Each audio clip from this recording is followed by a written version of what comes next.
series of crimes in America.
Good evening, everybody. Can you hear me okay?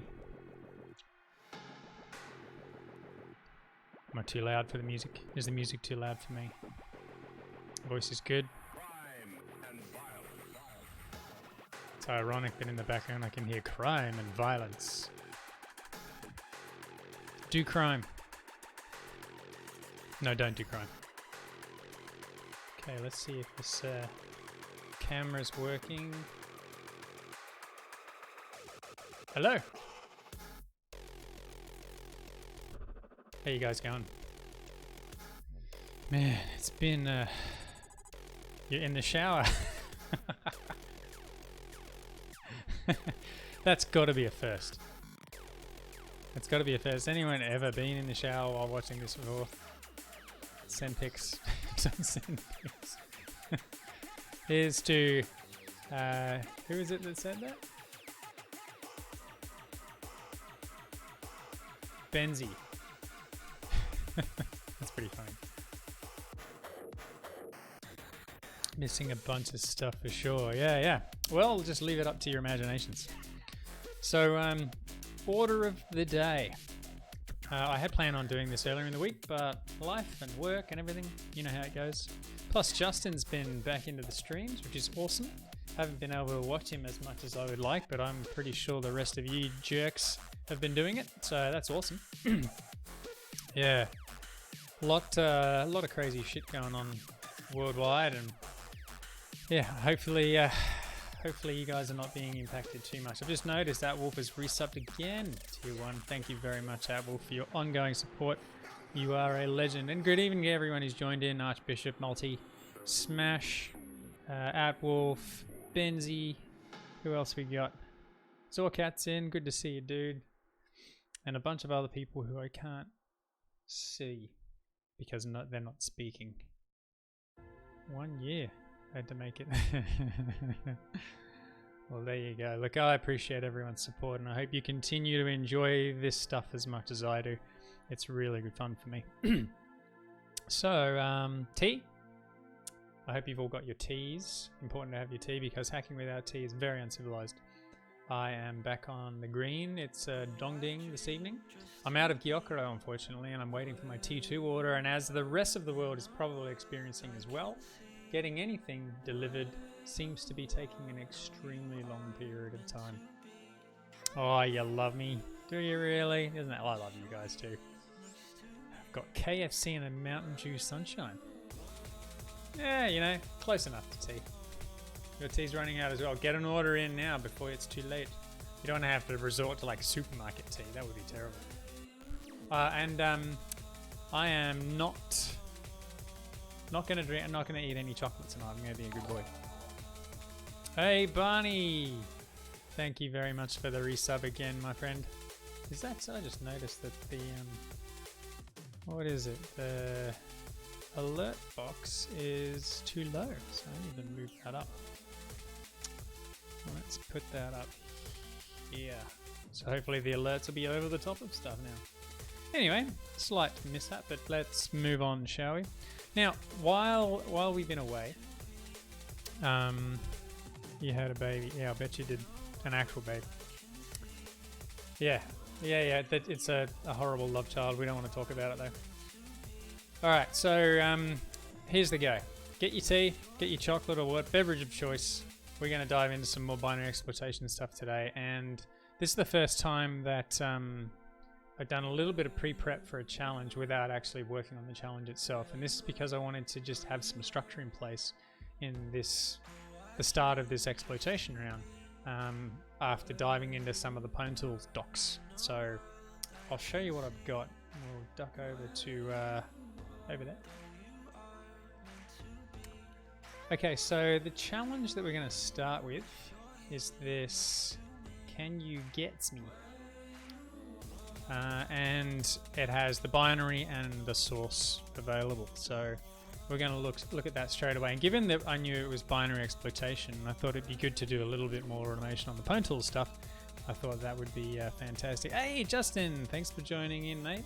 It's always a pleasure to have you on. I was just telling the guys that I've been gutted because I've been tired and struggling to find the time to jump on your streams, despite you being back in the streaming vogue. So very exciting. Everyone's pumped to have you back streaming, dude. So keep it going.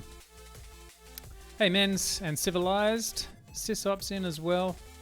Lovely to have you all. Oh, we've got Wilbertross. That's a new name, I think. I don't think I've heard Wilbertross before. Is this your first time in, Wilbertross? And Civilized. I'm pretty sure they're two very, very new names. First time. Well, welcome. Thanks for joining in. It's lovely to have you. I hope you get a kick out of it. Yeah, no dramas at all, Justin. Yeah, so that's cool. I'm excited. All right, so I'm going to play a little bit around with some some stuff that's new in Pwn Tools, at least to me. I'm sure it's been there for decades for everybody else. So here's what I'm going to do. I'm going to duck over to where is it? Here. So this was the little thing that I'd thrown together to get started on. Actually, while we're here, let's have a look at the source. Let's see. So this is the source of the binary that we're going to have a play with. And as you can see, there's nothing particularly special going on here. I think the biggie really is that it's a fairly standard stack buffer overflow.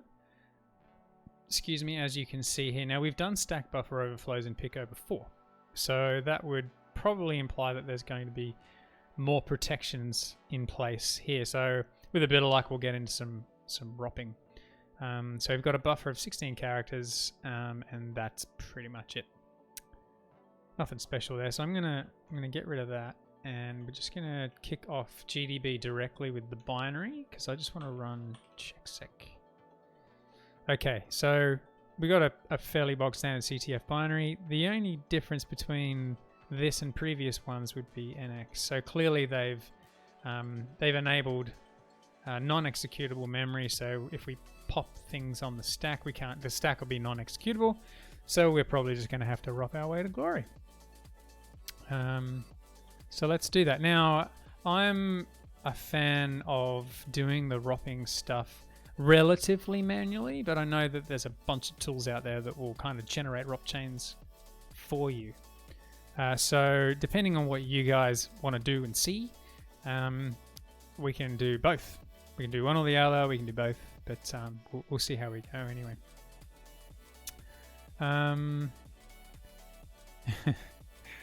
Okay, so, man, you guys are chatting. I love it when you guys are a chatty. Yeah, Men's on with you. We'll do the manual one, and then maybe we'll see how easy it is to automate all of that sort of stuff. Okay, so I dug this a little bit out of the memory banks, a little bit out of the documentation, and I just thought I'd put this in place so that we can have a chat about it. So as always, I start with this stub where we include the pwn tools. And there's a few things that I'd like you to know. First of all, I've got this multi-line string of GDB commands, which has been covered, I think, on other streams in the past. I'm pretty sure Justin's talked about this too. But this is a list of commands that I want to execute on startup. Here I'm specifying a terminal context, which according to PwnTools says that you can kind of have some control over how PwnTools interacts with your terminal. So what I'm trying to do here is tell it to interact with tmux and to create a new window split vertically with 70% of it at the bottom of the screen and 30% of it at the top. So what you can see here is I've got this attach variable set to true. I'm going to set that to false right now. Actually, no, I'll leave it as true. So the reason why I've done this is if we specify attach as a flag, then I'm going to launch the process separately using our pwn process, and then I'm going to use pwn.gdb.attach and pass in our list of commands that I want run on startup. And hopefully that will give us a split pane view. Behind the scenes, we will have attached to the running binary. So we've got a new follower, Rakuten Carl. Thank you for the follow. Chocolate. Ooh, yeah. Yeah, good lad. God damn it, Aaron, I want salted caramel. My mouth's watering. Alright, so what I'm going to do, as you can see here, the command line, I'm just pointing it straight at the getS binary here on line 7. And from here, what I'm going to do is just let this piece of code run where I'm going to launch and then I'm going to attach. What I'd like you to look at are these two GDB commands. The first thing says add a breakpoint on the main function, and the second one says continue. So when I run this, you should notice some fun stuff happening. So first of all, at the top here we can see we've kicked off our binary and it's running. Down the bottom we can see a new pane has been created inside our tmux session, and this is where GDB is showing us all the things, which is pretty cool. So, but one thing to note is you can see that there is a breakpoint set on main, but we haven't stopped. And here we're currently waiting for input. So we would need to type something goes here, and we're done. Now you'll notice that even though in my startup commands here I said please break on main, it didn't actually break on the entry point to main, and that is because we launched the process first and then we attached to it. So, oops, let's just quit out of that for now. So I'm going to do is change this attach to false, which will take us down this path, and instead we're going to launch the process directly from GDB with the same set of commands. And you should see slightly different behavior. See you, Justin. Thanks, buddy. Always a pleasure, my friend. So when we run Sploit now, we should see similar behavior. The difference being, though... Ooh. What happened here? I've never seen this before. What does that mean? I was actually, I'll admit, expecting it to just do the same thing, with the only difference being that it would run locally. But this, you can see we've actually hit the breakpoint, but for some reason remote debugging is enabled. Why is that? When it's not actually remote, you can clearly see that it's local. Whoops. What I'm going to do just for now, anyway, we're not going to bother doing the attach thing because I really want it to be debugged rather than attached. And we're going to put our exploitation related stuff in here.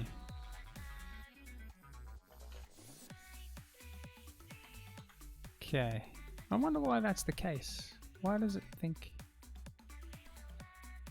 If there's anyone out there who has some... Oh, Pwn function, thanks for joining. Yeah, so here's our first little trip up. According to the documentation, let's have a squiz. See if we can figure out the Pwn tools documentation meaning. And let's see what it says when we search for debug. Okay, searching. So gdb.debug. Here we go. Launch a GDB server with specified command line. Launches GDB to attach to it. Arguments to the process are similar to process. Path to the executable on disk. Environment starts binary in.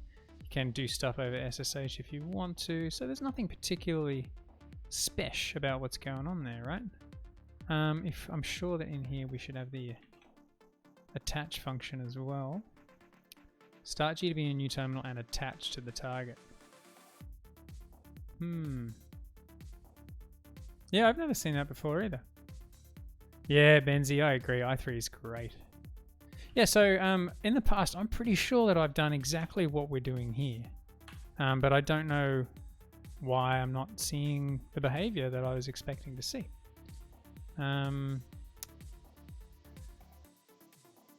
Maybe it's got something to do with going interactive too quickly. But again, that wouldn't make sense. Maybe I need to... I don't need to specify like something silly like this. No, I have no idea why it's remote debugging from localhost.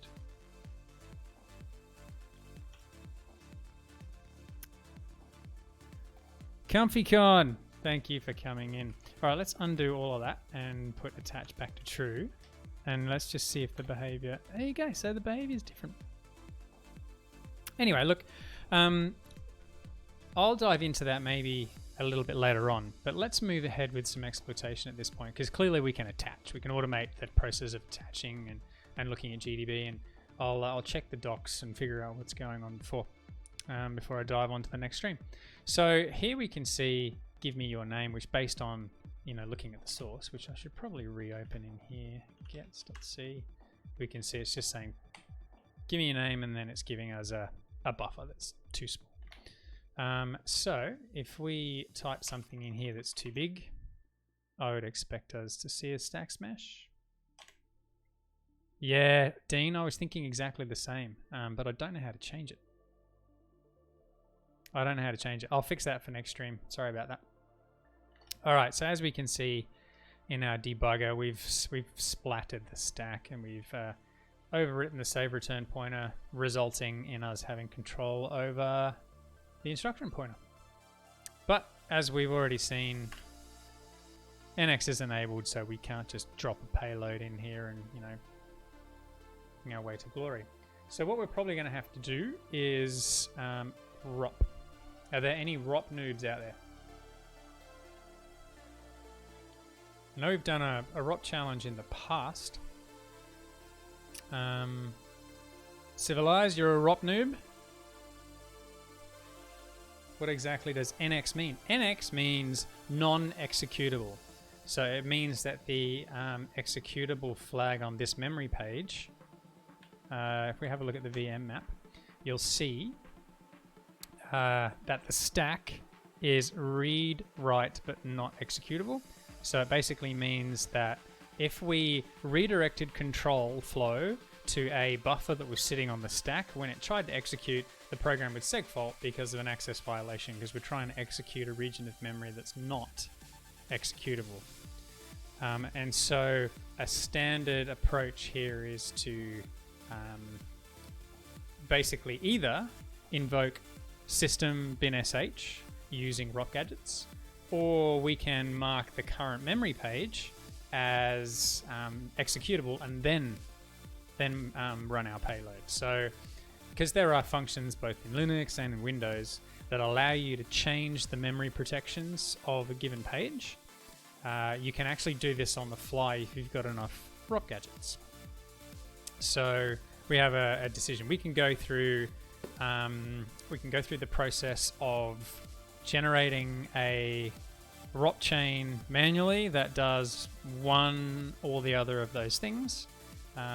What do you guys want to do? Should we start with an easy one, like manually creating a ROP chain that returns to a system call? Should we try and do something like that? Or do you want to go straight for the memory protection option? Bearing in mind that along the way, we are going to, hopefully, we're going to be clearing the air for those people who have never seen ROP in action, so that they can see what a ROP payload looks like and how it functions. Prutz, greetings to you. That's another name I haven't seen before. Welcome to the stream. Yes, I do have my OSCE. I got that, I think it was 2014, 2015-ish. Yeah. So you'd love to see the changing of the memory protection. Okay. We can do both. I'm thinking maybe the best thing to do to start with, given that we've got some people on stream who haven't seen a ROP chain before, we might try and keep it simple to begin with. Oh, hang on. Yeah, Prutz, I think I remember you. It has been a while. Not Matthias. Matthias? Agree. Changing the memory protection seems like a good chance. I agree. So here's what I'm proposing. I propose that we take the simpler approach to begin with. And that approach is that we basically ret to like system bin sh. And then that'll give us a shell. And that means we don't actually have to change memory protections. That'll give us the ability to explain the basics of how ROP works, and how we can set up like a fake call stack. And from there, we can go into some more advanced topics. Hey, it's Civilized. We're here for everyone. And it's good for everyone to have a refresher on such topics. Oh, we've had quite a few follows. Protz, ComfyCon, AU, Kumaricus, and not Matthias. Thank you very much for the follows. Very much appreciated. Simplest approach is get system.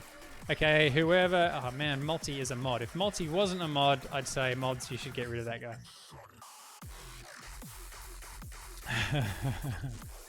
Alright. Okay, so we'll leave this... where are we? Here we go. We'll leave it with attaching for now. We can see that we can do everything that we want to be able to do. I'm going to exit out of this. And let's... Have you guys used Ropper? The best thing to do to begin with is start with a really, really simple ROP chain. That'll allow me to show you how some of these things work. Okay? So that's what we're going to do. First of all, we're going to use a tool called Ropper. So with Ropper, what Ropper does, it's another ROP gadget style tool. I've got the documentation off to the left. Ropper allows for you to basically say, I want you to look at this binary or these list of files, and I want you to pull out stuff that that will work well as ROP style gadgets. Now, a ROP gadget is a little piece of code that performs a very small set of instructions followed by a ret. Now, the ret instruction here is super important because we are going to be using ESP to bounce around the code in memory. Given that the stack is not executable, we need to reuse existing pieces of code that are executable in order to perform our function. Is the music too loud? Do you want me to turn it down? It could be this particular song as well. I can turn it down. Shall I turn it down? Turn it down a little bit.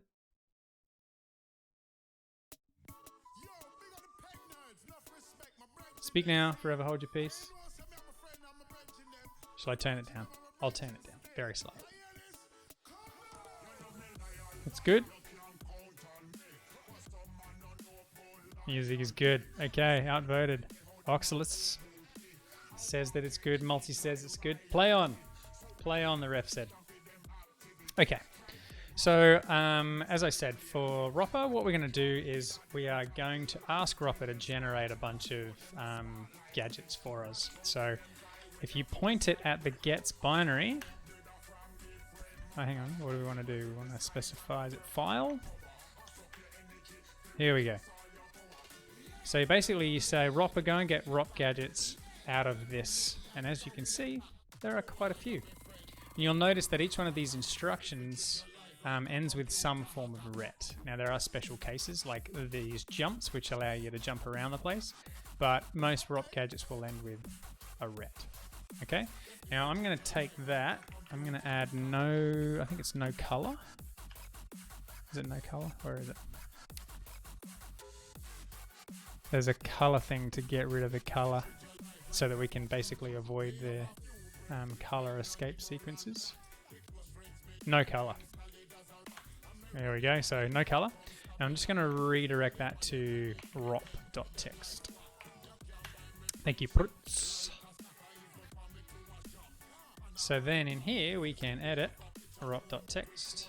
Oh, I called it ropt. Now what's my... Is it Z? I think it's Z. There we go. Just to full screen my pane. So as you can see here, we've got a bunch of gadgets, right? So what I'm going to start with is just a ret. Okay, I'm looking for a plain old ret that doesn't do anything special. It's just ret. There you go. So see here, we've got an address just to a ret. Now, in standard shellcoding land, we have the idea of a NOP instruction, right? A NOP instruction is a no operation. And so that allows us to basically execute code without actually having any interesting effects. So I'm going to take a copy of that. And I'm going to just start creating a little dictionary of gadgets.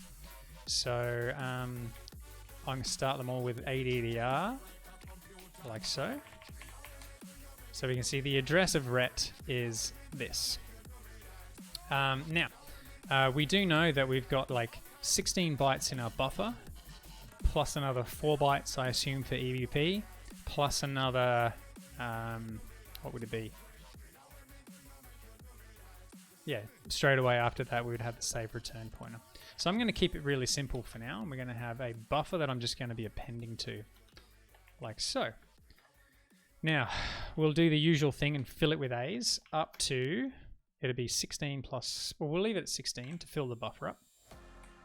And then we'll go to B's for 4, and then we'll go to C's. Now, if my rudimentary understanding is correct, if we send this buffer down the neck of our process, then we should see a bunch of C's sitting in EIP, and we should see a bunch of B's sitting in EBP.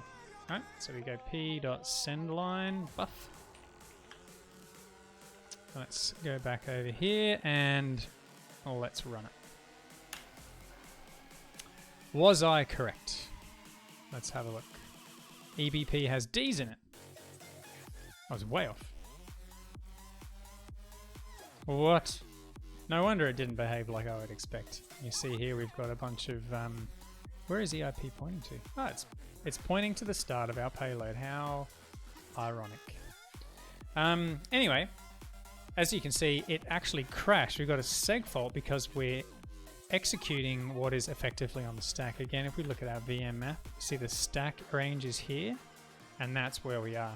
So we're trying to execute the stack, we end up with our code failing.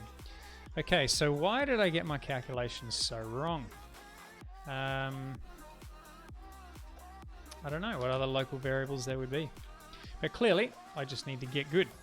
So that'd be 16 plus 8 before we get to EIP, right? So if we get to the save return pointer offset, which is 24 bytes. Actually, let's do this. I like to use variable names so I can see. Okay, let's quit out of that and run it again. EBP. I was off. Jeez, I was off by 4. 28. Oh, I forgot that I had to change my key binding for both Tmux and Vim. They kind of clash every now and then. Anyway, let's run that. Right. Okay, so we can see the B's are in EIP now. So we have got the offset. Now, what I'm going to do is, see, address of ret is actually a ROP NOP, and I'm going to demonstrate that a little bit. So what I'm going to do is I'm going to move this up here, right? And I'm going to change B main to be star OX format ADR ret. So what I've done here is I'm saying take our return address, this return address that we are going to be using, and set a breakpoint at that address, so that when we hit that address, we'll be able to see it, right? Yeah, I know, math live on stream, right? Get good RL team name. Yes! I was in a happy place earlier today. I found lots more people who were interested in playing Rocket League, so that's awesome. All right, so let's leave that there. Okay, so that's the only address that I'll leave up here because breakpoints and stuff. So instead of B, what I want to do here now is go pwn.pack32 ADDR ret. So what I want to do is add that address to our payload that we're sending. And we just want to see what that behavior looks like. So we'll leave B's in there as well. And I'll put C's in too, because we're actually going to adjust this in just a minute. All right.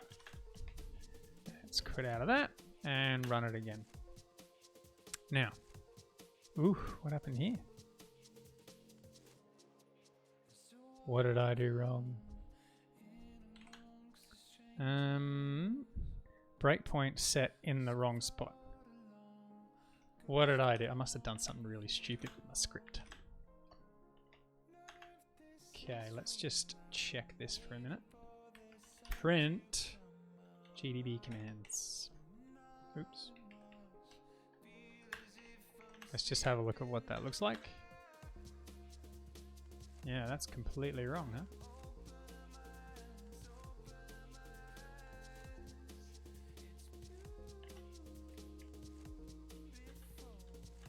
Oh, yeah. I'm an idiot. I should tell it to format as hex. Yeah, decimal format. I was just looking at it thinking, what am I... Oh, I'm such a muppet. Anyway, there is nothing better than failing on stream because we all learn something, right? Shut up, Smash. Ooh, Rocket League CTF. That's a great idea. We should do that. All right, here we go. So as you can see, we did successfully set a breakpoint at this location. And we've successfully landed at this location because we replaced the save return pointer with the address that we've specified. Okay, so we've finished our function. The save return pointer has been basically popped into EIP, and we've jumped to that location and we hit our breakpoint, which is cool, right? So that's basically us sitting on a return instruction. You can see that the stack now points to BBBB, which is what we have here. Okay. Now, I'll change this slightly because what I'd like to do is put a few of these in. Civilization. So was it civilization? Civilized. Civilized. Sing out if this doesn't make sense, bro. So here we can see how we've got now. We are currently stuck here. This is where our breakpoint has been set. Now we've got 3 instances of this address on the stack. Okay. So if I run the next instruction, you should notice 2 things. First is that the address that's on the top of the stack should be popped into EIP, so here, which in this case will be the same. But ESP will increment by 4, so we will see F4 at the top of the stack. So if we type SI, you can see we've basically popped the gadget address off the stack, and we're still pointing at the return address. But we've effectively executed one gadget, so to speak. If we do it again, you can see we're just constantly executing a return instruction. Now let's make this a little bit more interesting, okay? Let's open ROP. I'm just want to do a pop EAX ret. Here's one. Okay, so let's put our addresses down here now. ADDR pop EAX ret. Okay, so we have a pop EAX ret instruction. Now, what I'll do is I'll get rid of these. And here we'll go pop EAX ret. And then I'm going to do the same thing here. Right? I'm going to do it a few times just so that it becomes clear. Okay, let's exit out of that. Okay, watch. Now, we are currently sitting here at our ret, and you'll notice that here, this address, which we put just here on line 38, points to pop EAX. Okay? Now, the first thing you'll notice when we run this is that EIP will change to this address, and this little section here will point to where this code is. But more importantly, or as importantly, ESP will have incremented by 4, and so will be here. So we type SI. Here we go, EIP has been changed. We are now at a pop EAX instruction, which is followed by a ret. Now, at the top of the stack, we've got 4 Bs, okay? So when we pop EAX, the 4 Bs that we've specified here should appear in EAX, right?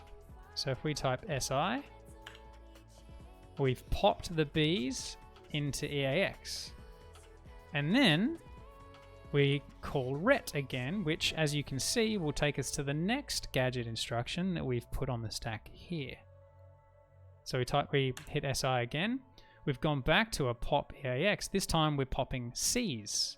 So again, we SI, EAX contains Cs. So here you can see with a pop EAX ret gadget, we have the ability to put a value in the EAX register. Now, with all the other gadgets that are available, we can pop EBP, we can pop EAX, we can pop a bunch of stuff. I'm assuming there'll be a bunch of other ones like pop EDX, maybe. There you go, there's a pop EDX ret. And you'll notice that there's a bunch in here. So let's go back to that. You can pop EBX and EDX at the same time. So let's quickly look at this, because this could even prove useful for us. So we go ADDR pop EBX pop EDX ret. I can probably get rid of the rets, but I like to keep them in there. Okay, so just as an example, if we change this instruction now to pop EBX pop EDX, this should go into EBX, and this should go into EDX. Yeah? Is this making sense? You can see how we can actually control values that we're putting in registers. Yeah, cool.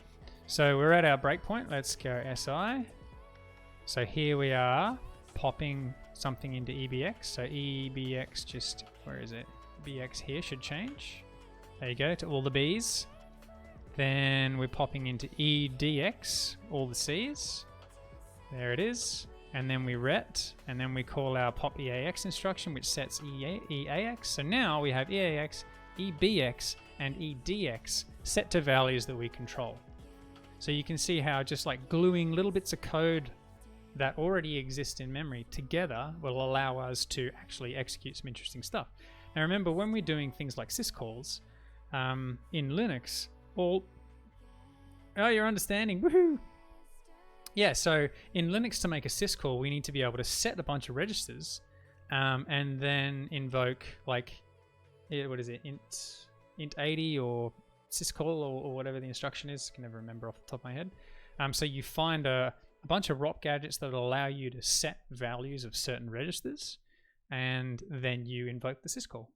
And if you can't find gadgets that would allow you to do exactly what you want, like if you wanted to move a value into EDX but there wasn't like a pop EDX, you could find a pop EAX ret and then a mov EDX EAX ret. So you can move a value into a register move it across to another register, and then you're done. So you just got to find gadgets that will allow you to do all of those things, right? Does that make sense? Is that a semi-sane, high-level overview? There's a lot of people out there, I'm fairly certain, are very familiar with ROP. Is there anything that you would like to add to that little description?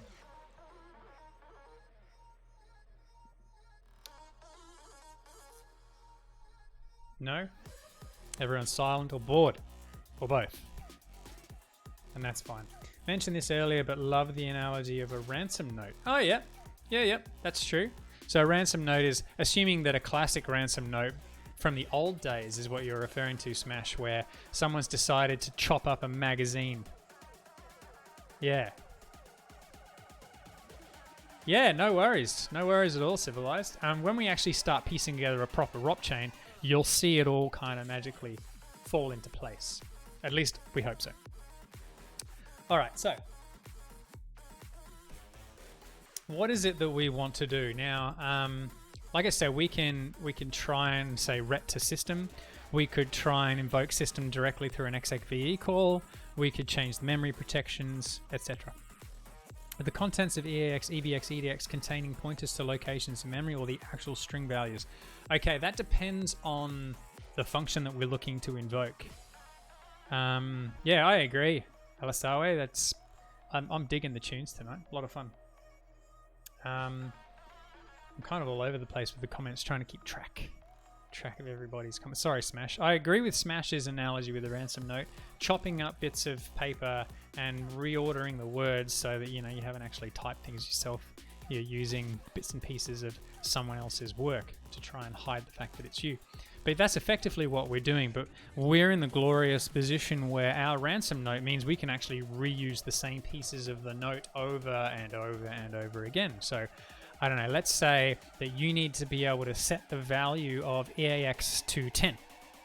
But though you can't pop EAX, because if you pop 10, then the 4-byte values that belong in our ROP chain, because remember the stack is 32-bit aligned, so there has to be 32 bits in here, there'd be a bunch of null bytes. So we might not be able to pass null bytes in, so we couldn't necessarily just send pop EAX and pass in 10.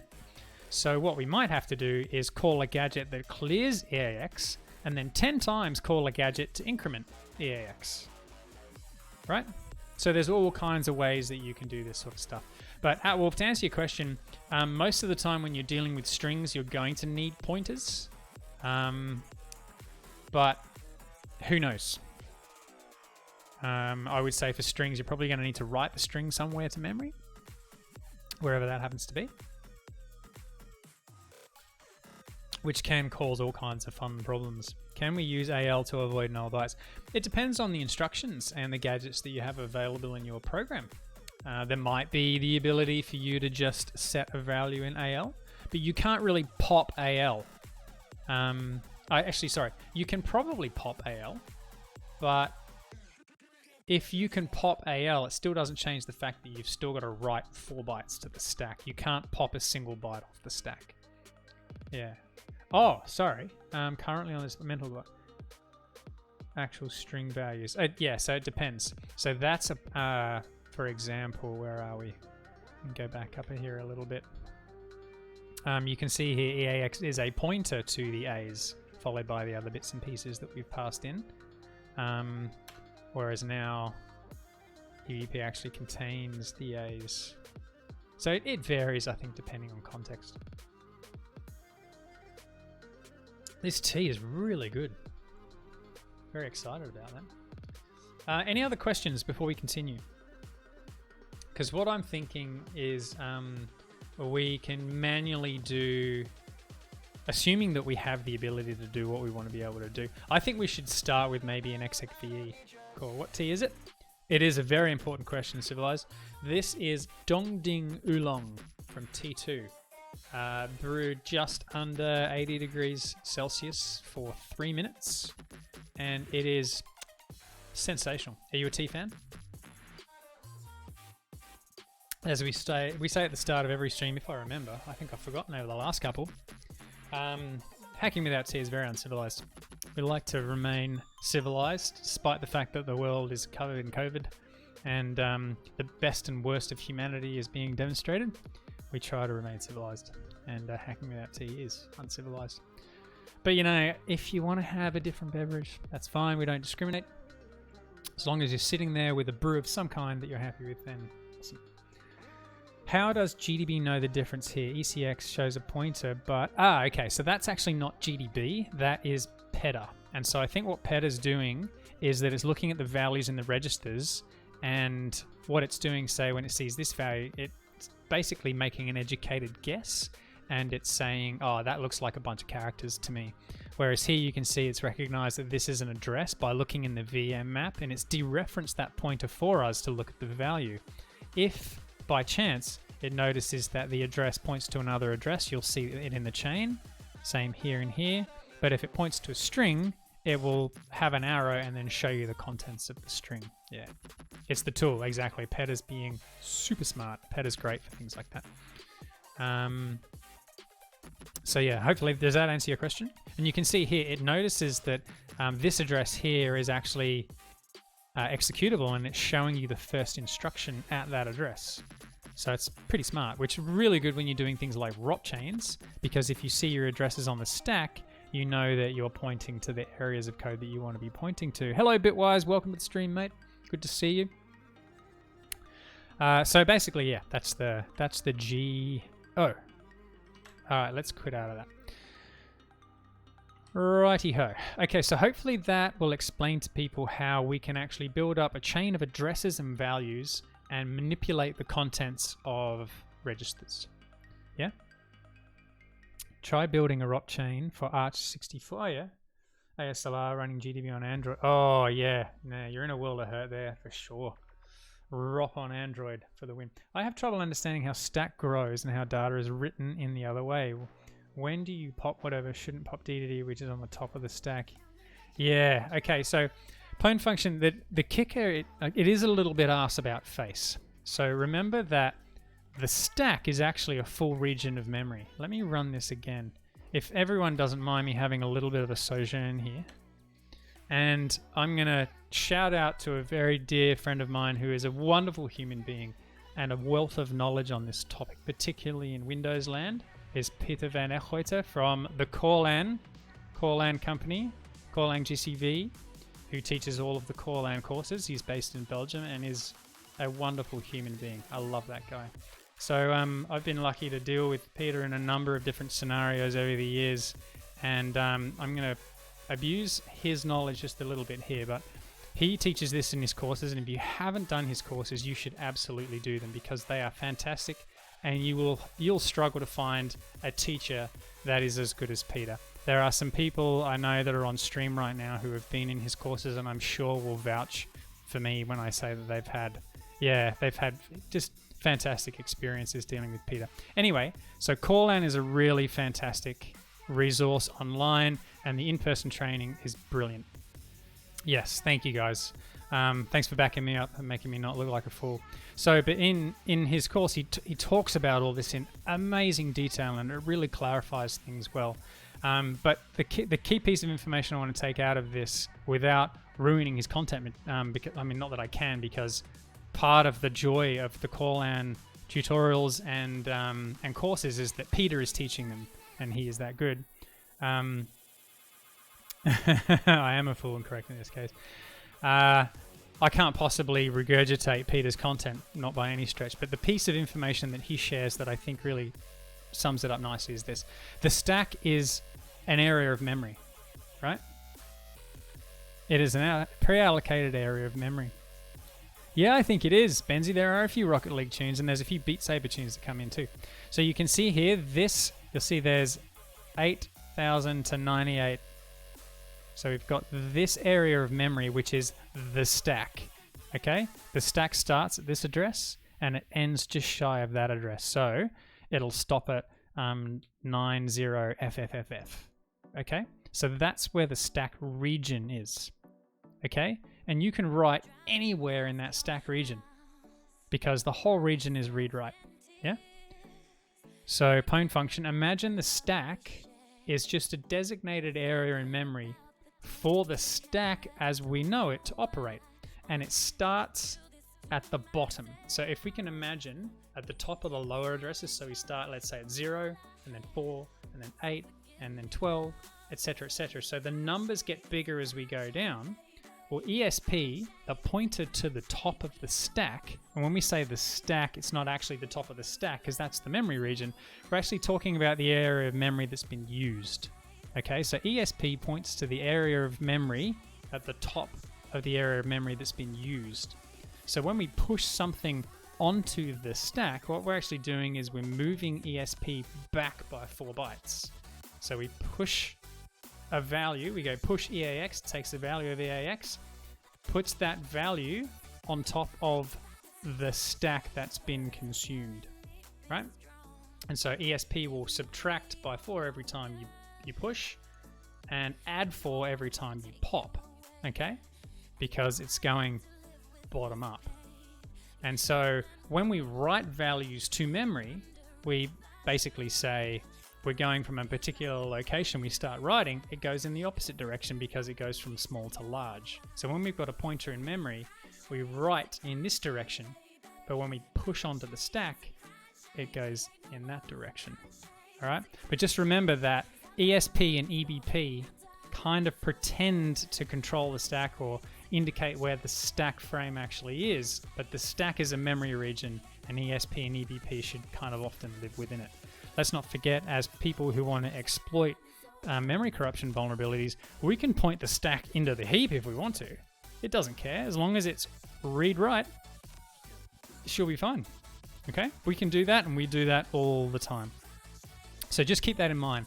Stack is a pre-allocated area of memory, so a stack overflow means that we've pushed so much stuff onto the stack that we've ended up going right off the top of our memory page beyond the area that's read-write. So here you can see there's an area of memory between this VDSO page and the stack page that hasn't been allocated. So if we attempt to write to that memory region, hasn't been marked as read-write or executable, it could just be a guard page, then you'll get a seg fault. So that's what a stack overflow means. So let's not get confused between a stack overflow and a stack buffer overflow.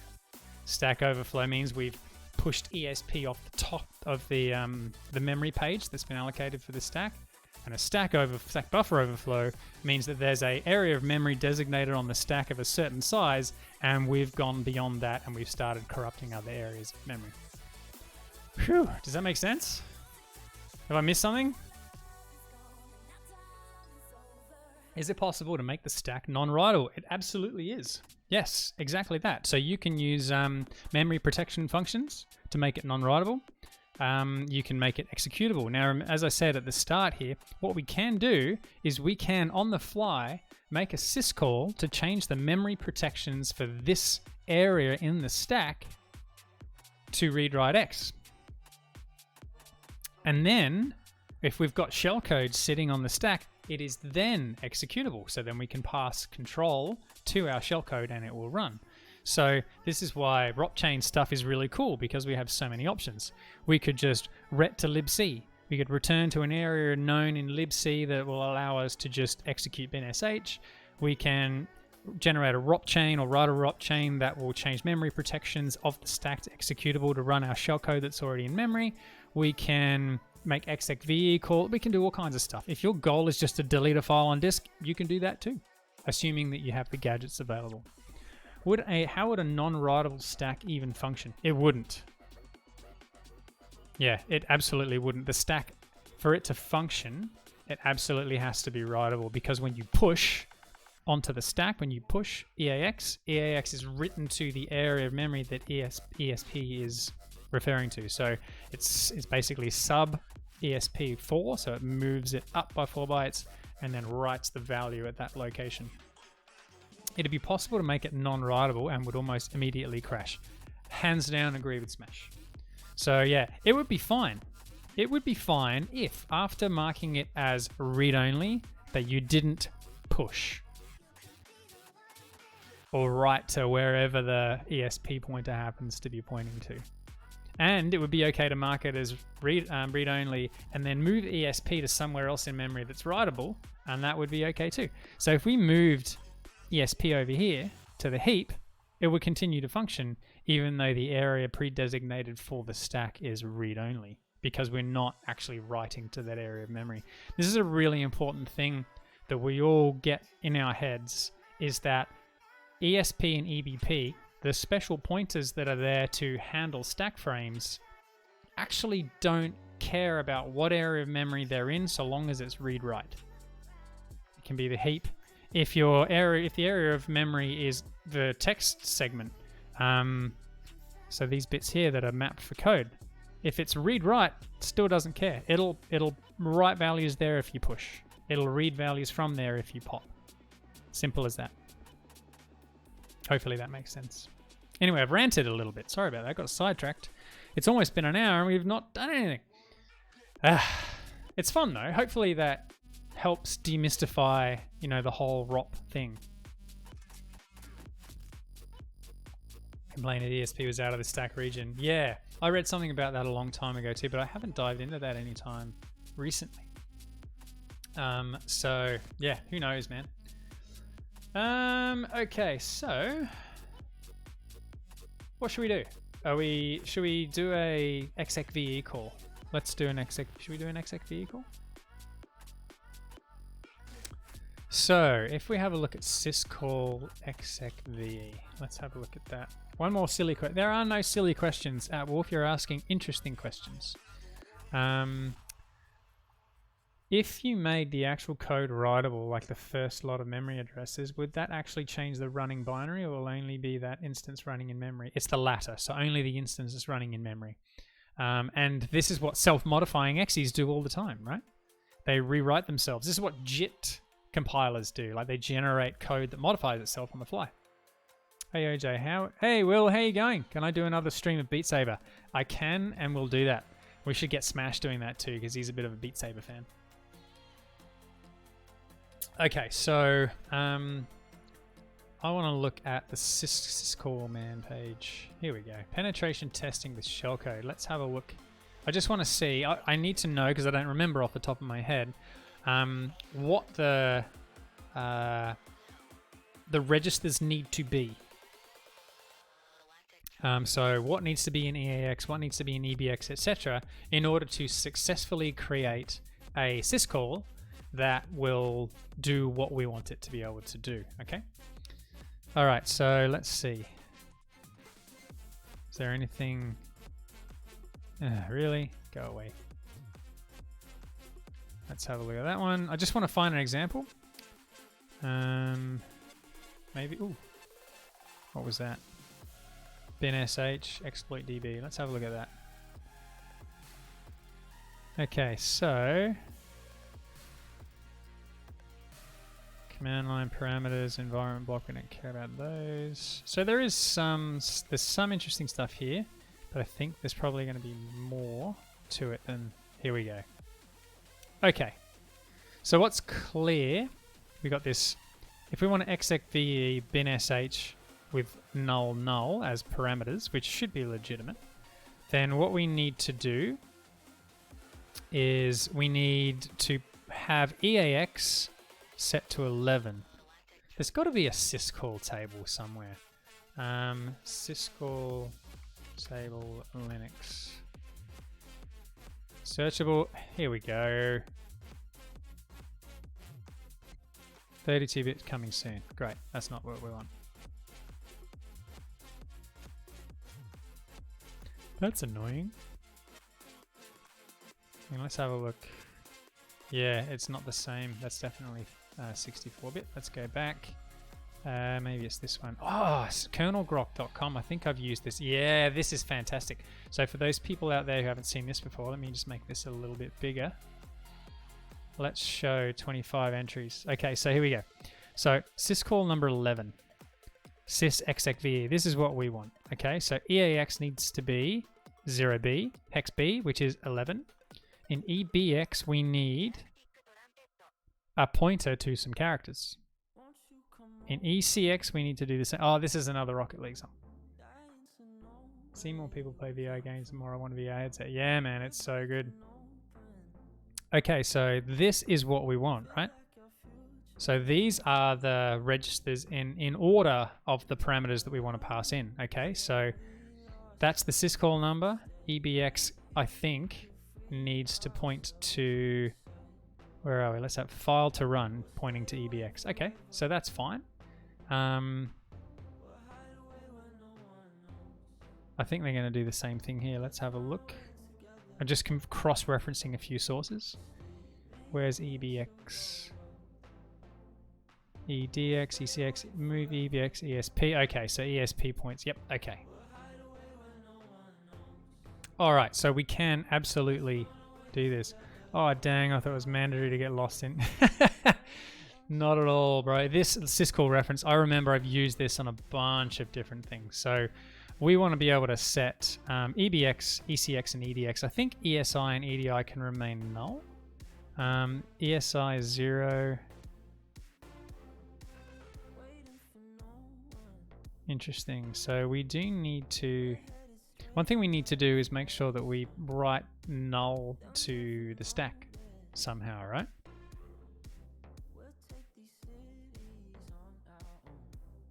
Is that right? I'm pretty sure we need to do that. We've got to put a null reference somewhere. Okay, so let's just take what we've got here. This is the bit that we're interested in, right? And we'll document that. So we need EAX to be 11, right? So let's just grab some information about our syscall. Okay, so EAX needs to be hex B. EBX needs to be a pointer to bin sh. ECX needs to be null. And EDX needs to be null. And I think we can kind of assume the same for ESI and EDI. Is that right? EDI. Yeah, I think that's what we need to be. Why do we have to write? No, we have to null terminate the strings. Right? Gonna have to paint bin sh into memory. Yes, that's exactly right. So I want to paint bin sh somewhere and use that address. So what I'm probably going to do is paint it somewhere in BSS that we know contains a bunch of nulls already and just abuse that. What do you think? So here's what this is my plan. We need to take the string of bin sh and we're going to copy that value into memory somewhere in BSS. So if we have a look at, say, I don't know, there's probably areas of memory here that are full of nulls, but let's have a squiz. Because these areas of memory here are probably not going to change. So let's have a look at, I don't know, 64. There you go. There is a bunch of stuff in there. Maybe if we change that to EB. Oof. So this is read write. Static slot info. So if this area of memory is read write, we can just do it here. We can just pick any of these addresses. So long as there's not null characters or null bytes. To be honest, like we might, we are using getS, right? Does getS go all the way to new lines? It probably does. Can someone confirm that? Let's have a look at the documentation. Gets. What does gets do? That's not what we want. Gets. I think gets will keep reading until it's a new line, so we might be able to just chuck nulls down the guts. Let's have a squids. For some reason, my internet's slow. Maybe it's just a couple of these. Yeah, new line or EOF. Okay, so this is a pointer to array of chars. This function returns string of success null. Reads a line from standard and stores it. It stops when either new line is read or when the end of file. So we can throw nulls at this thing. That's glorious. Which means we can use the stack. if we want to. We don't even need to paint it in memory. We can leave it on the stack. We just need to figure out where it is on the stack, yeah? What do you think? I'm thinking that's what we do. Like, we leave it. But then again, to be able to calculate that on the fly, and then when the syscall is invoked, like, does it munge what's on the stack somehow? So maybe we should just put it, I don't know.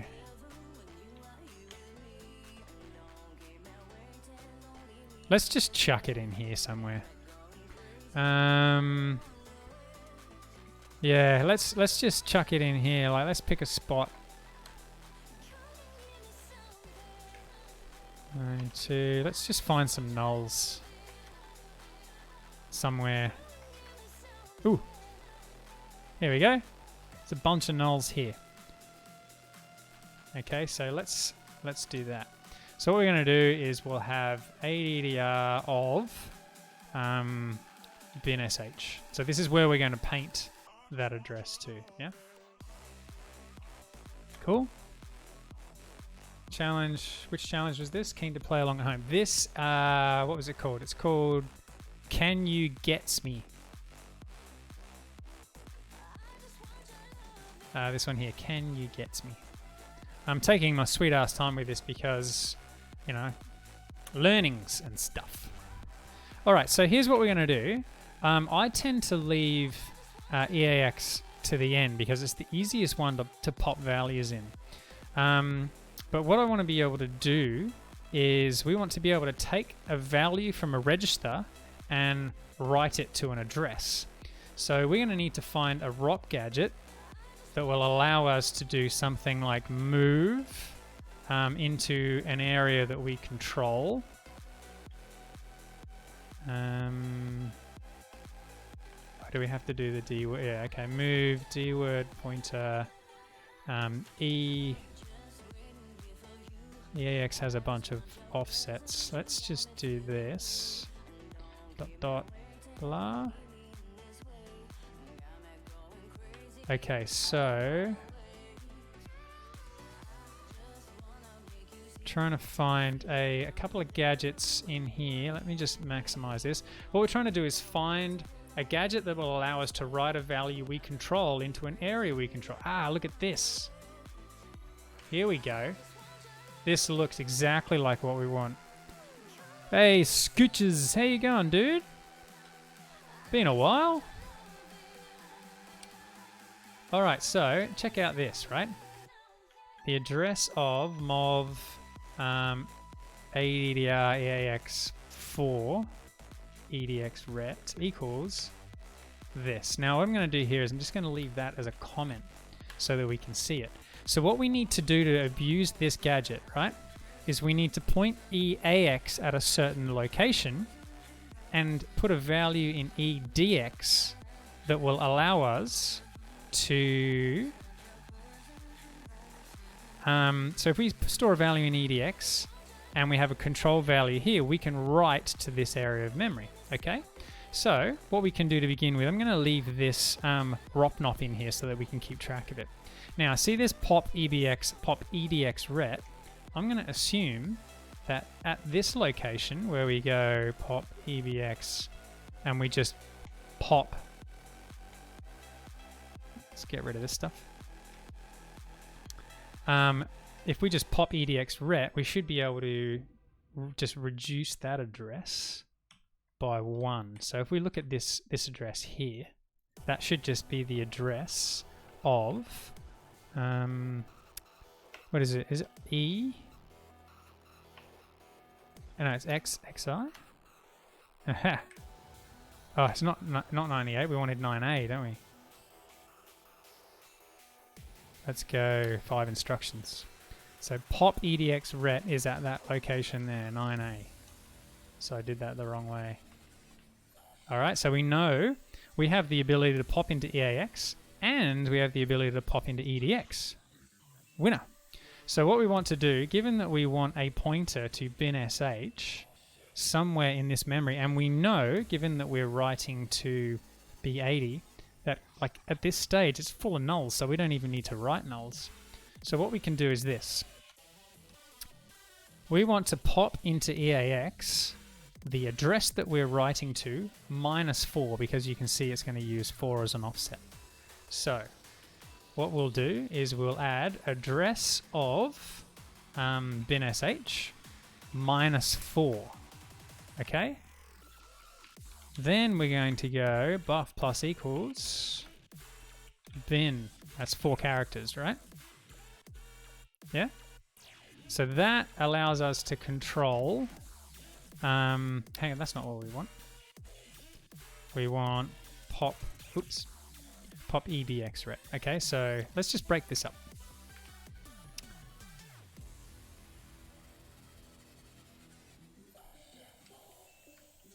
So this is going to go right bin to, we'll call it PSS for want of a better expression. It's basically .data, isn't it? To .data. We just had another follower. Another couple of follows. Jim the Geek, thank you for the follow, Jim. And Scooches, same to you. And a sub from Scooch. Thanks, man. How exciting. All right, so here's what we're going to do. We're going to paint bin to memory. Okay, and we do that by first popping the address that we want to write to -4 into EAX, and then we want to pop bin into EAX, and then finally we want to execute this gadget. So let's take a copy out of that. And we'll put this address in. And so when we see this happen, right, we should see these characters get written to this location, right? Then we're going to do exactly the same thing. We're going to write // actually we'll go n/sh and we'll put 2 slashes in here. Okay, because remember we need it to be 4-byte aligned. So bin sh. Hopefully this is making sense. Why did you choose that specific address? What was the logic? Great question. The reason why I chose this address is because this area of memory here is mapped in, where are we? A9. So we are in this area of memory here. You can see it's associated with the binary and it's read-write. So it's part of the data segment. And because checksec tells us that there's no ASLR, it means that this is always going to be in the same spot, right? So that means the address is predictable and it's read-write, so that we know that we can write stuff to it. Okay, so here we go. So we're going to write bi //bi and then then nsh. Now what we need to do is modify EAX by 4 so that we point to the next area. Thanks, Eric. Appreciate it, bro. And Dean, yes, that's right. I should have done that. Thank you. Okay, so should we give that a spin? We'll trace through this. So go split, and we should have hit our breakpoint. We've hit our ROPNOP. Okay, so thanks for coming, Eric. Always a pleasure to have you, dude. And Good Monster, thank you for the follow. It's lovely to have you on stream as well. Righto, so I'm going to hit SI, and we'll see we're going to jump to pop EAX. Now, we've got to our pop EAX instruction. We can see that EAX contains this value, right? So if we have a look at the bytes that are currently sitting at EAX, $, here we go. Here we go. We can see EAX is pointing here. Now, remember, if we add 4 to that, this address is the address that we've got here for our bin sh, right? So we know that EAX is 4 bytes behind. Okay, so our next instruction is ret. Okay, so ret takes the address off the stack, which we'd specified as this F19A, which you can see is here. That's our pop EDX ret, and EDX should contain this //bi when we're done. So SI, here we go. Where are we? EDX contains //bi. Okay, playing along. So our ret instruction will redirect us now to this other address, which contains this move instruction that we want to execute. So here we can see we're going to write the value in EDX to the address pointed at by EAX plus 4. Okay? So we go step over. Now before we ret, let's have a quick squiz at the value here. Look at that. BinS, the first part of our string is there. Now if we look at this as a string instead, we can see it's there. Yeah? Alright, so now we're effectively going to do it again. By the way, Civ, if you're still there and you're still watching, hopefully this is starting to sink in. You'll be able to see how these ROT chains allow us to do more of this kind of magic in more detail with a bit more complexity, right? Yeah, piecing together. Awesome. So here we go in red again. We've changed EAX and we've changed EDX, and now we've written the next value. So if we look at the string, oh, BinSH. So if we go back to EAX now, you can see the full string is currently sitting in memory, which is exactly what we want, right? Does that make sense? So we have now written BinSH to memory. So now we just need to piece together the rest of our execve call so that, I mean, we can even point to the one character past it if we want to, which is kind of cool. So anyway, we have our BinSH in memory now, so let's quit out of that because we're going to change our script a little bit more. Okay, so with BinSH in memory at a known location, we have the ability to point execve at that call. So we know we need EBX to point to that, right? So there's got to be a gadget which is just a straight pop EBX. Now, notice that before we had this pop EBX and pop EDX ret. So for the second call here, instead of this pop EDX ret, I'm going to do the pop EBX as well. And so the value that we're going to shove in here instead is going to be pack 32 bits. It's going to be the address of BinSH plus 1. Yeah? Okay, and this is how we can like reuse interesting gadgets to set multiple values at the same time. So efficient. Shut up, Smash. Why don't you just post a condescending Wonka meme to the chat?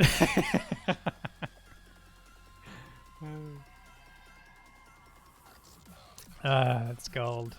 Cross compiler, thank you for the follow. Very much appreciated.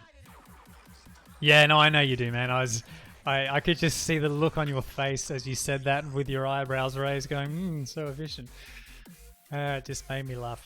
Well played.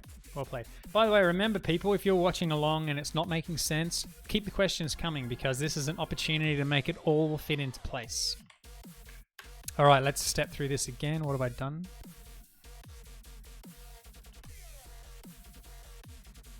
What have I done? Pop EBX. Oh, I've got to put another pop in here. There we go. Sorry about that. My script was laborked. Let's do that again. Okay. SI. So pop EAX. So we're putting the first location in EAX. We're popping into EDX and we are writing that to memory.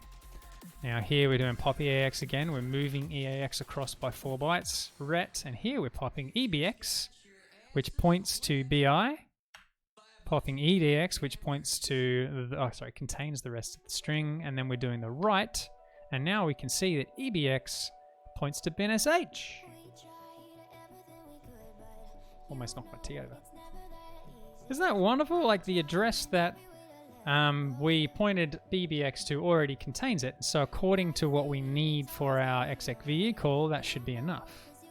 Now, assuming that we also need to pop a bunch of values in here that are null, EDI is already null. Maybe we can assume that it can remain null. So from here, we just need to XOR a bunch of crap out, or maybe we can just pop do a bunch of pops into those registers, and we're effectively done, right? Is that fair? Let's have a look for let's see if there's a pop. What do we need? ECX, pop ECX, ECX, pop We don't want EBX. Is there an EDX? No. I'm looking for the laziest way of doing this. ECX. Ooh, look at that. Pop EAX. Jump T-word pointer. Ooh, we could actually... Ooh, that actually excites me. Jump D-word... Oh no, we can't do that. Because we need EAX to... Nah, sorry. Don't worry about that. This is interesting though. We want to pop EBX, which we can't do because we've populated EBX with something we need it to contain. So unfortunately we can't do that. We might actually just have to do them individually. So let's see if there's a pop ECX ret. There you go, there's one.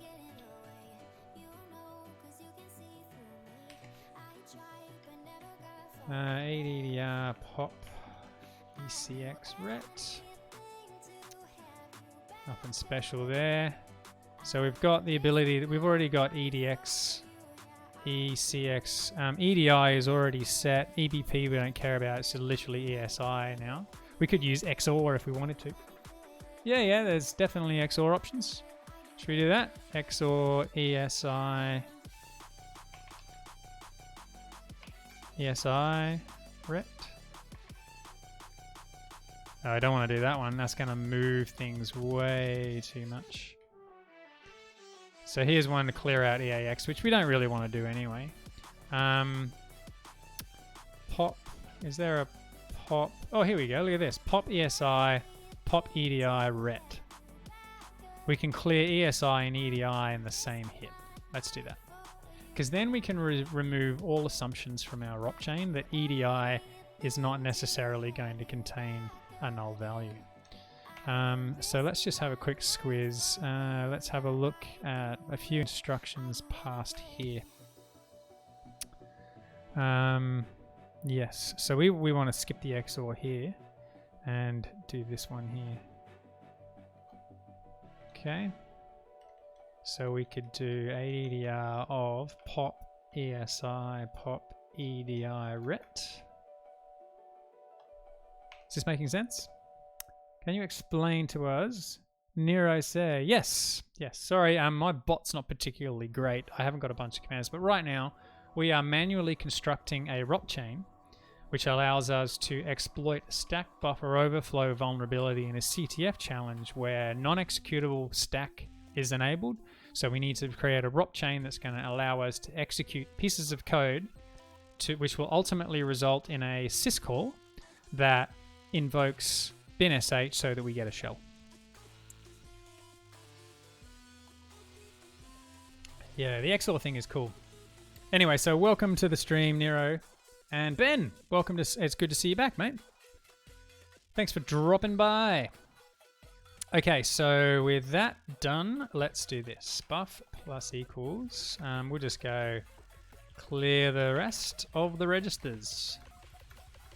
Registers. Okay, so we're going to plain.p32 ADR pop ECX ret. And so here now what we want to do is basically pack 0, right? This will tell us whether it's actually working.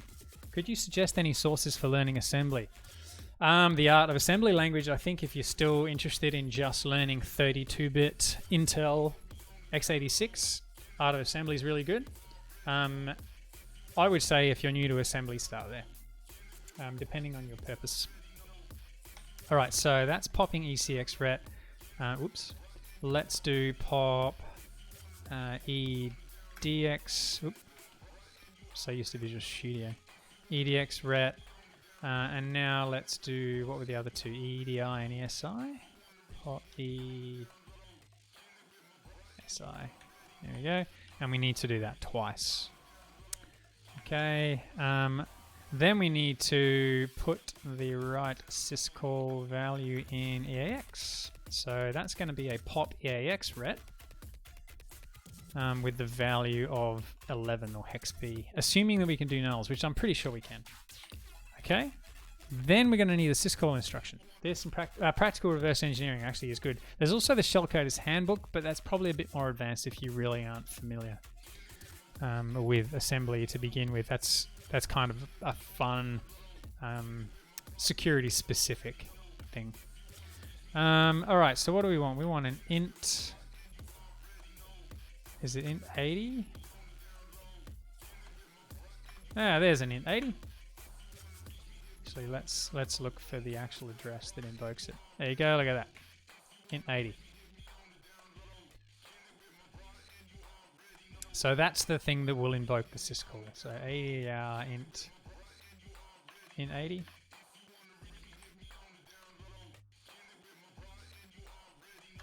Okay.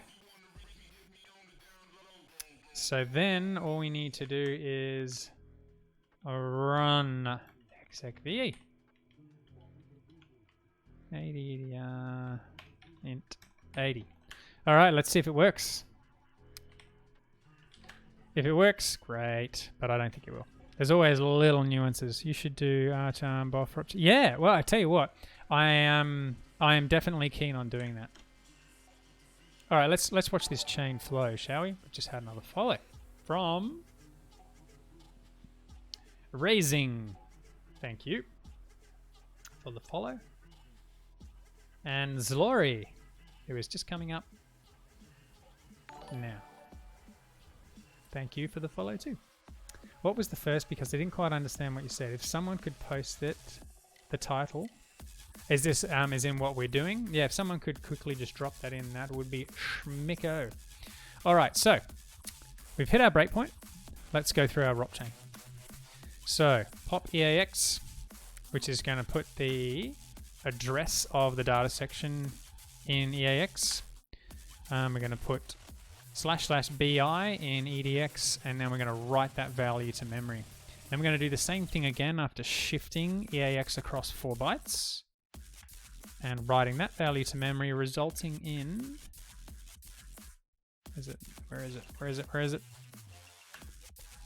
Bin sh being written to memory, but EBX pointing to /bin/sh. Okay. Now let's see how we go with the rest. Oh, there you go. Look, here's all our nulls just sitting there ready to go. Okay, so what are we doing now? Did I skip over? No, I didn't skip over. So we go now to pop EDX, which should clear.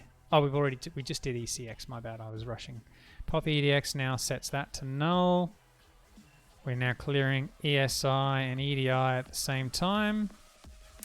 Popping 11 into EAX and then invoking a syscall.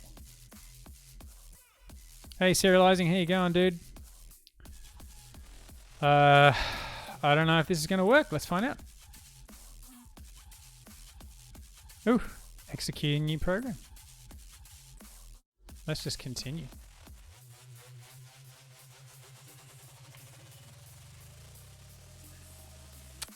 Hang on. Let's just, I can't continue. So hang on a sec. Oh, look at that.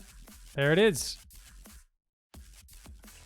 We have shells. Shells.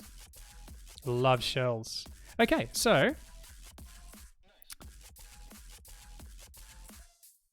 sad ones.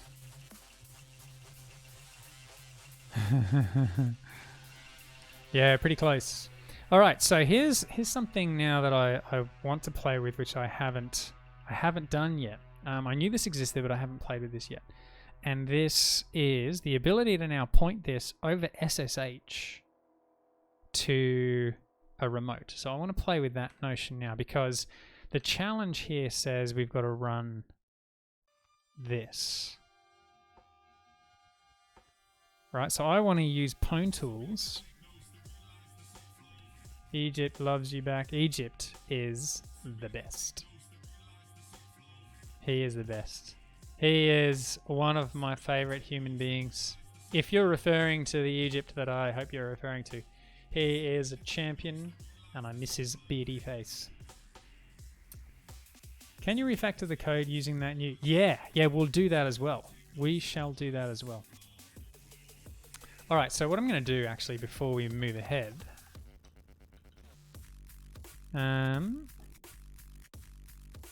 is this. If, let's say, if run equals true, I'm just going to do that. and not attach. So let's go run equals true. So this should do it without doing all the other stuff, right? Hey, she works. All right, so with that out of the way, I actually want to do this remotely. Now, let's just quickly look at the PwnLib documentation again. How good is this syscall reference? I'm going to paste that into chat for people to have a play with because that's really good. We can get rid of all of this nonsense now. Okay, so what I want to do is, there's a search facility here. What happened? What happened? Come back. So SSH. There's something in here about SSH. So I want to see, here we go. SSH. So we can connect via SSH. Username to log in with, hostname to connect to, port, password, key file. Can we use? Yes, we can. We can use the agent. All right, so here's an example. We can SSH in, and I'm pretty sure that once you've SSH'd in, you can use that to invoke the process. So let's just, hang on, what did it say? User equals host equals and SSH agent. Okay, so we'll do another elif here. I've had another follower, Civilized. Whoa, Civ, you've subbed. Thank you very much. Very kind of you, mate. Very, very kind of you. Okay, so here's what we're going to do. We're going to have an SSH session. I'm not going to call it SSH because I'll probably end up screwing something up. Pleasure, man. Absolute pleasure. Very welcome. It's good to have you on stream. And trust me, there's going to be a bunch of people that will watch this and probably are watching now that are getting a lot out of going through those basic steps. I love doing it. Like, it's a lot of fun. When I first fully grokked how ROP worked, I thought that is simple genius. And I was very excited about it. Pwn.ssh. So host is going to be, geez, what is it? It's 2018 shell 4 PicoCTF.com. I'm pretty sure that's it. User is me, the colonial, and it was SSH agent equals true, right? SSH. Let's go remote. It's true. So we'll have to, I know this is messy, but let's go remote. True. Just allows us to tweak stuff. i3. Yeah, man. i3 for all of the wins. Plus I'm using tmux here to hop between the windows inside i3. And I've got Vim inside there, so it's like a turtle upon turtle upon turtle of shortcut keys. Anyone here missed the foosball table? Oh, yeah. Well, you know, OPSEC and stuff, apparently. All right, so from here, so that I think that will connect us to SSH, but from here I want to be able to invoke a process remotely through SSH. So do I do that through SSH or do I do that through the process function? So is there a process option here? Here we go. Okay, so there's argv, path to the executable to run. Okay, that's fine. We can do that. So we can specify executable. What is shell? Pass the command line arguments to the shell. No, we don't need to do that. Raw, standard error, standard out, standard in. Set to true to run the program. False returns path to okay, Python script. Blah blah blah. Current working directory. If none, uses the working directory specified on CW or set via set working directory. Okay, so we probably need to set the working directory at the same time. So what was that? That was this. Let's take that into our remote dir.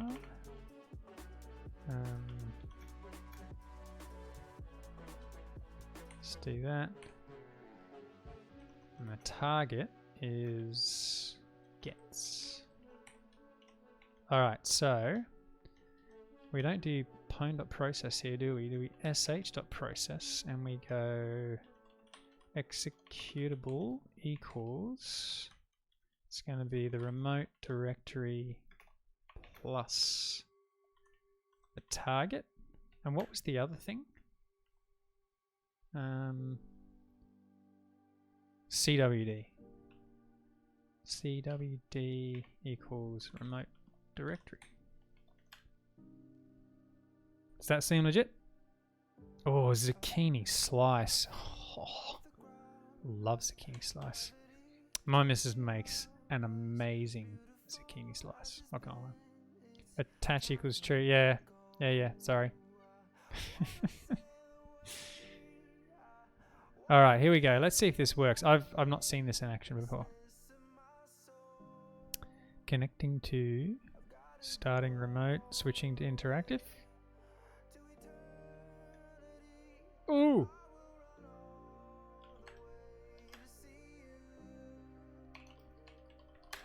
Ah, how good is that? Like, that's just done exactly what we wanted to do. That's full of win. Whoever came up with this doing processes over SSH, give that person a biscuit, because that is legit. That is legit. Big fan. Big fan of that. Isn't that hot? That is...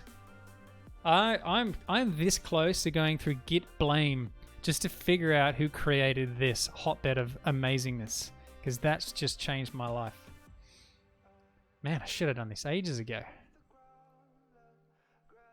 There it is. Boom. Wow. I'm super impressed by that. What I'm going to have to do now is, given how much mess there is in here, I'm going to have to make my own little collection of configuration that'll allow me to drive this stuff in a nicer way. But I'm super impressed. That's seriously good. Yeah. I know. Exactly that. Isn't that amazing? I'm stoked. That was fantastic. Anyway, so there you go. We have successfully exploited a ROP challenge. What should we do now? Wouldn't be surprised if he's using PicoCTF under the hood. Yeah, it probably is. Okay, so maybe what we can do here, instead of using this buff plus equals nonsense, let's use the flat stuff that we had before. Sorry, not that we had before. If true, else, I'm just going to do that. Okay? Because I'm filthy. Now what I'm going to do, I'll just close all this up into one majestic line of mess. Because that's going to be our exploit. Okay?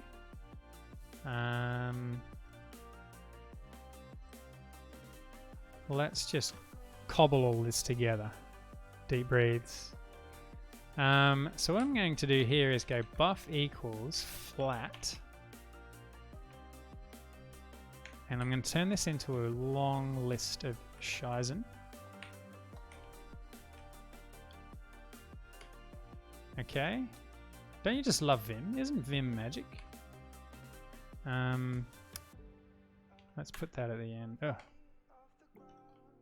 Normal, a comma. Okay. So the only thing that I think we need to change here is we can get rid of all of the references. Pwn.p32. And do the same with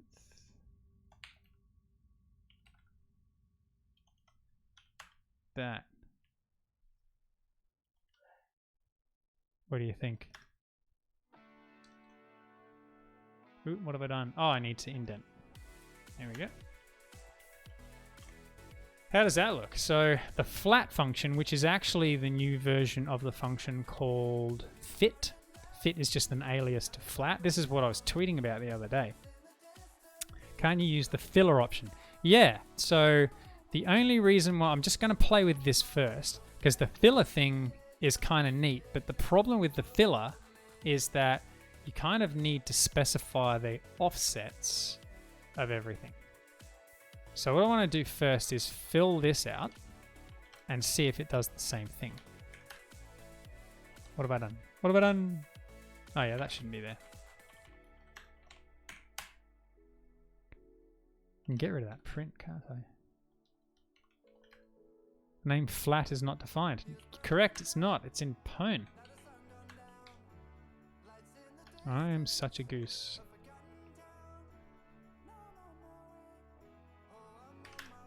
Oh, look at that. Isn't that great? Oh, yes. So, it's basically, it knows that's a string, so leaves it alone, and it knows these are all integers, so it packs them to 32. Yeah, that's very cool. Hey, okay, so the only other thing that I would add to this is, so we know that like that's going to be our, let's do this. Let's take that out. I'm just going to call that ROP, okay? And here, I'm going to go like this. Buff equals flat. Sorry, plain.flat. And we're going to specify dictionary this time, because according to the docs, which I can't remember already because I'm terrible. According to the docs, packing, yeah, it's in here, packing.flat. Filler, okay, so filler equals whatever we want it to be. Okay, so filler equals, we'll just do A. And from here, we're going to go, we want the SRP offset. That's what we're using as an index, and we're going to put our ROP chain there. How about that? So we can see, this is the cool thing about this. You can give it a dictionary of offsets and values, and it will fill everything else in. You can even give it a size, yeah? So see how there's a length. So you can specify, I know my payload needs to be 1,000 bytes. So you can specify a length here, and it will fill all of the bits in that haven't been filled in by your dictionary. It will fill those in with the filler characters. Please work, please work, please work, please work. Oh, flat does not support the argument filler, doesn't it? Did I do that wrong? Flat, args, preprocessor length, filler.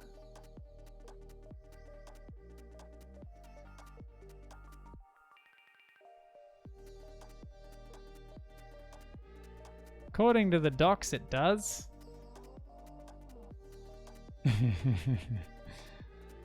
What did I do wrong, people? Pone.flat does not support filler. I think you spelt filler wrong, did I? Did I, really? F-I-L-L-E-R. Filler, literal, iterable to use for padding.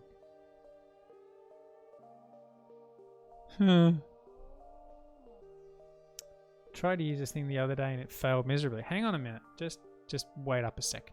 I'm going to go to my own Twitter because I tweeted this after playing with it myself. Yeah, but a string isn't iterable. Even if it's just... Yeah, it is. Absolutely is. Sorry, I'm going to go down and look at... I posted a screenshot. So let's see if we can find it. Sorry about all the memes. There's some very funny COVID-related stuff that's appeared recently. Man, this is so bad.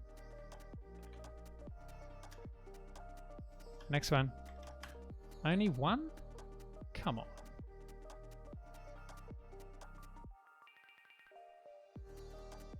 This is really exposing a lot about my life right here, right now. Come on, it was in here. I'm pretty sure that I had the word pone written in it. Here it is. pwn tools you wish you known ages ago. Filler equals lowercase. Oh, there you go. But I called it, maybe it's the fact that I use fit and not flat.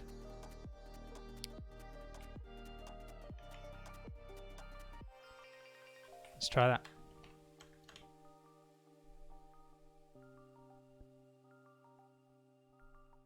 So fit works and flat. Okay, so fit and flat are not synonyms. Boom. Multi, if that tweet is the LinkedIn polar bear, I'm going to be very upset. So there you go. That allows you to generate your ROP chain just using flat, and then you can use fit to just stick your ROP chain wherever you like. Does, doesn't it? Yeah, it was the polar bear tweet, wasn't it? God damn that polar bear. That's insane. Okay, so how do you guys feel about that? I feel like I've learned some really cool stuff about pwn tools tonight, which is awesome. This SSH process thing is just legit. Super excited about that. So yeah, hopefully for those people out there who are not familiar with ROP or weren't familiar with ROP, you're a little bit more familiar with ROP. I hope we've all learned a bit about pwn tools, had a bit of fun, enjoyed listening to me ranting, enjoying your brew and your chocolate and whatever else, your Mountain Dew, etc. We've literally done one challenge in an hour and 45 minutes. That's how verbose I have been. But hopefully it's been valuable. And I think your ranting is very relaxing. Thank you. I'm super keen to know who This Is Not OJ is. But I understand if you have offset concerns and would rather not. But yeah, look, I've had a lot of fun. This definitely took a lot longer than I expected. I kind of expected to roll straight into the next exploitation challenge. But I think it was really worth the diving in and having the chats and asking all the questions, all that stuff. Well, clearly I know who you're not. And I know you're not me, even if your name is not This Is Not OJ, because I know that you're not me because I am me. And I'm certainly not having a conversation with someone who is me that's pretending to not be me right now, because that'd be weird. But then again, this is the internet. Stranger things have happened. Oh boy. This is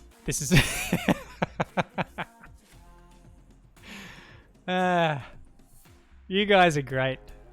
Seriously, all of you people are great.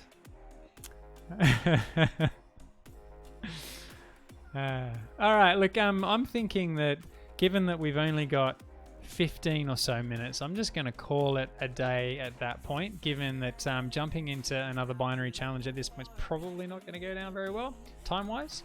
But I had a lot of fun. I really had a lot of fun. What did you say? SSH part. Yeah, it does. The SSH part supporting the agent was nice. I was hoping I wasn't going to have to type a password in on the console. But yeah, who's going to change their name to This Is Not OJ? Yeah, I was waiting for you to say something along those lines, Justin.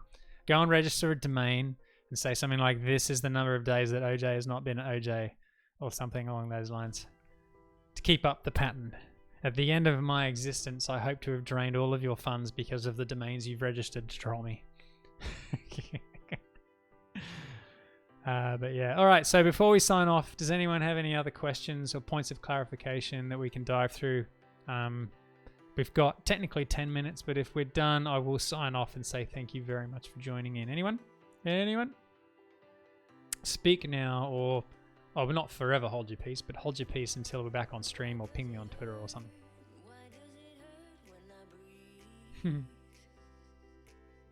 Check this out.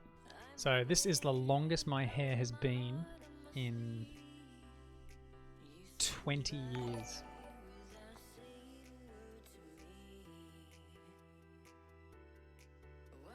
Legit, it's not been this long in 20 years. 20 years. Crazy. You haven't had a haircut in 20 years.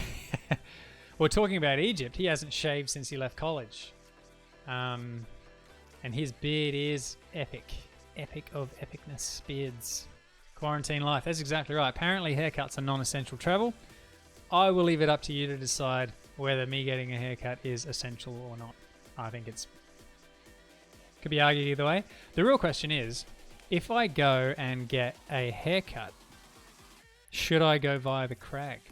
Because that arguably would be more essential travel than my haircut. Wilbertrust, Wilbertrust, subscribe. Thank you. Thanks for the sub. I very much appreciate that. Man bun. Man bun stream with a mankini. That would be bad. Given what I did to my husband's hair.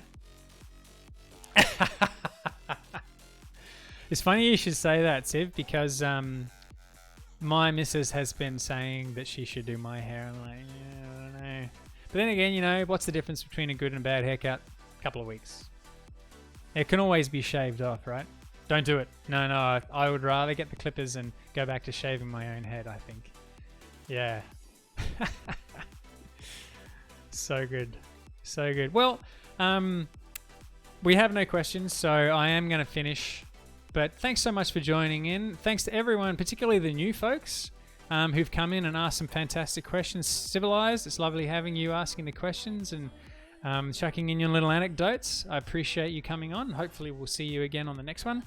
Scooch and a bunch of other names I haven't seen for ages have reappeared, which is lovely. And as always, the regulars who make the chat so much more enjoyable. As I say every time I stream, like the reason why this is so much fun for me, and I think for the other people who watch this, is because you guys and gals are also lovely to speak to, and you hang out and you're not jerks. And I got a few mods on this channel that never have to do any mod behavior really, because you're all just wonderful humans. So look, thanks for being part of it. Hey, and there's great nothing. So you can't make this up. It's so good. So good. Anyway, I love you all. Thanks very much, as always, for your support. And I hope to get another one of these in sometime next week. We're going to do some dev work. Oh, one final note. Those people who've been following along on the Meterpreter dev streams, that's going to kick off again soon. The first thing that we're probably going to do is switch over from VS 2017 to VS 2019, because I've just submitted a PR today that moves all of the native Meterpreter Windows binaries over to VS 2019 so that you can use the latest version of Visual Studio to build it clean. Winner. Okay, so that's awesome. But yep. Much love. Thank you so much for joining in. Thanks for being part of it. Thanks for making it fun. You guys are awesome, and I look forward to the next time. And as always, be good to each other.